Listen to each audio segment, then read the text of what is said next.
Bonjour à tous, c'est Yacouba Gbane qui pose aujourd'hui son regard sur l'actualité. Yacouba Gbane, c'est le directeur de publication des quotidiens Le Temps et LG Info. Bonjour Yacouba. Bonjour chers confrères. Alors, le quotidien Le Temps revient ce vendredi sur le rapport de l'Union européenne sur la Côte d'Ivoire. Là, vous publiez l'intégralité de ce rapport qui pourtant était un rapport confidentiel.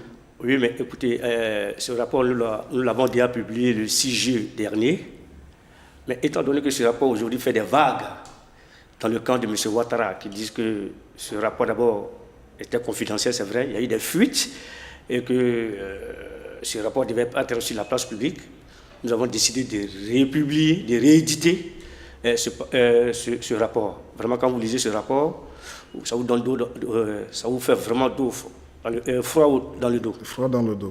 Mais non seulement il n'y a pas que ce titre qui est à la une de votre quotidien, mais après l'amnistie, vous faites aussi un panel avec les exilés, les pro-Gbagbo encore en exil. Alors, qu'est-ce qui revient de façon générale de leurs impressions?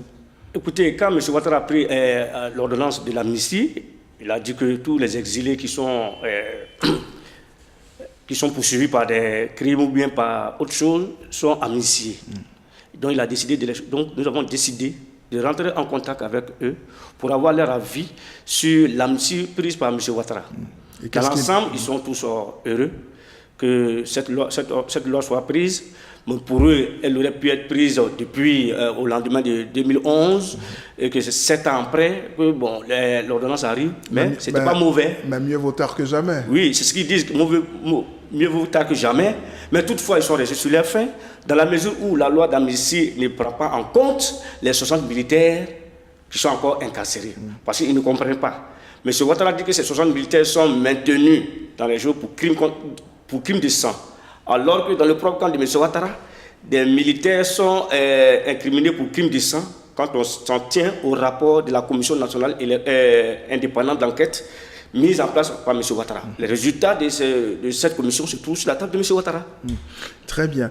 Alors, Mme Simone Gbagbo a été libérée, mais tout de suite, on apprend que la CPI serait déjà intéressée de l'avoir transférée à l'A Haye. Mais c'est le contexte qui aurait surpris. C'est le contexte qui aurait surpris dans la mesure où tous les temps, la CPI réclame Mme Gbagbo. Moi, je pense que la CPI doit mettre un peu d'eau dans son verre. Pour qu'il y ait la paix en Côte d'Ivoire. C'est vrai. Et pour qu'il y ait la paix en Côte d'Ivoire, pour la réconciliation nationale, il faudrait qu'on arrête tout cela. Pas parce qu'on veut consacrer l'impunité. Non. Parce que si on veut consacrer M. Ouattara en prenant cette ordonnance, en libérant Mme Gbagbo, en même temps, il fait du bien à son camp. Puisque les rapports ont démontré par A plus B que des éléments de son camp sont impliqués dans les crimes. Donc, la loi d'amnistie prise par M. Ouattara, ça arrange ça n'arrange pas seulement que le camp de M. Laurent Gbagbo, ça arrange aussi le camp de M. Ouattara. Très bien. Alors, votre quotidien, curieusement, n'a pas couvert hier la rencontre du président Bédié avec les ministres et les élus PDCI. Pourquoi? On n'a pas été invité. Mais toutefois, on peut faire des commentaires sur cette rencontre. Alors, qu'est-ce que vous, en tant qu'éditorialiste, vous pensez de cette rencontre-là?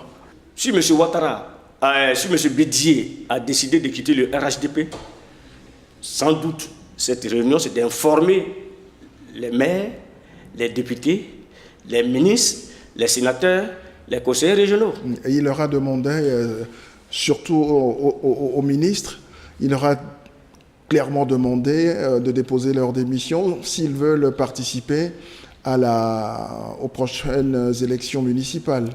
Vous voyez cette décision de M. Bédié. Vous trouvez que c'est normal? C'est normal. En même temps, je pense que M. Bédié, ou bien il prend ses responsabilités pour dire lui-même que mes ministres, à partir d'aujourd'hui, mes ministres doivent quitter le gouvernement.